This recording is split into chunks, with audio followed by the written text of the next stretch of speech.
Le docteur Irène Frachon, médecin pneumologue, à l'origine des révélations sur le scandale du Mediator, était présente dans notre île afin de participer à plusieurs événements. C'est à l'occasion de l'un d'entre eux qu'elle a répondu à nos questions. En fait, je suis venue à l'invitation de la faculté de droit de Saint-Denis pour débattre de cette question du Mediator et d'une manière générale d'ailleurs de la sécurité sanitaire, des enjeux de la sécurité sanitaire.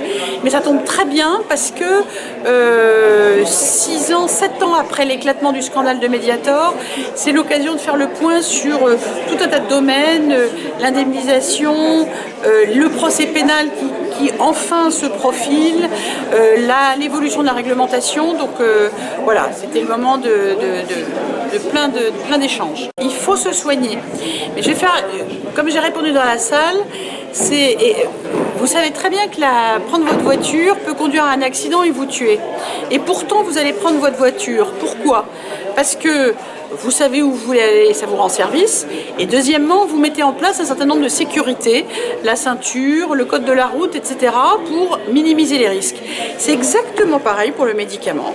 C'est-à-dire que le médicament, il faut le prendre pour des raisons précises, pour guérir de telle ou telle maladie, et en étant informé de ces risques, pour pouvoir les prévenir, et pour pouvoir effectivement librement choisir de se traiter et éventuellement surveiller certains effets secondaires, les arrêter à temps, etc.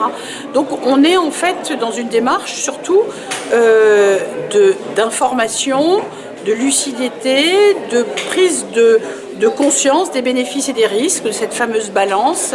Et au total, bien sûr qu'il faut se soigner, mais pas n'importe comment et pas en fermant les yeux et en fonçant dans le mur en conduisant une voiture, en sachant où on va et quels sont les risques et les précautions à prendre. En fait, on est dans un mal français qui est un déni pratiquement de ce que constituent les conflits d'intérêts, de leurs inconvénients et même de leurs dangers.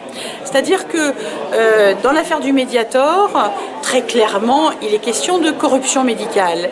Et ce qui est très frappant, quand on connaît comme moi les auditions des médecins qui ont été pris en flagrant délit de conflit d'intérêts, voire de corruption, c'est leur déni total des problèmes que cela pose.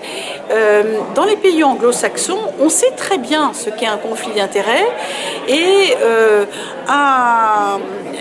il n'y a pas de déni vis-à-vis de cette question-là. Ça ne veut pas dire que ce sont des questions faciles à régler, mais on n'est même pas au b.a.-ba en France de se dire un conflit d'intérêts, c'est quoi ? Quels en sont les dangers ? Est-ce que c'est fréquent ? Est-ce que je suis moi-même en situation de conflit d'intérêts ? Donc toutes les affaires qui éclatent aujourd'hui montrent qu'il est absolument urgent de se saisir de ce problème-là. Alors vous voyez, le gouvernement Macron se saisit de ce problème-là, ce qui n'empêche pas la démission de certains membres du gouvernement qui sont pris en flagrant délit de conflit d'intérêts. Donc on voit bien que c'est compliqué à construire une vision sereine, raisonnable et surtout maîtrisée des conflits d'intérêts en France. Nos Gramoun, pour rester en forme, à mon avis, au-delà de 100 ans, il faut prendre le moins possible de médicaments. Les médicaments,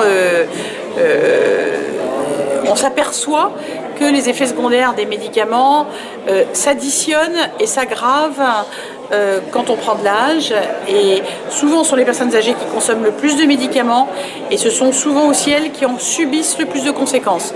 Donc attention. Eh bien, j'aimerais bien connaître le truc de ces tisanes et si vous pouvez me donner quelques clés, voilà, c'est des choses à développer.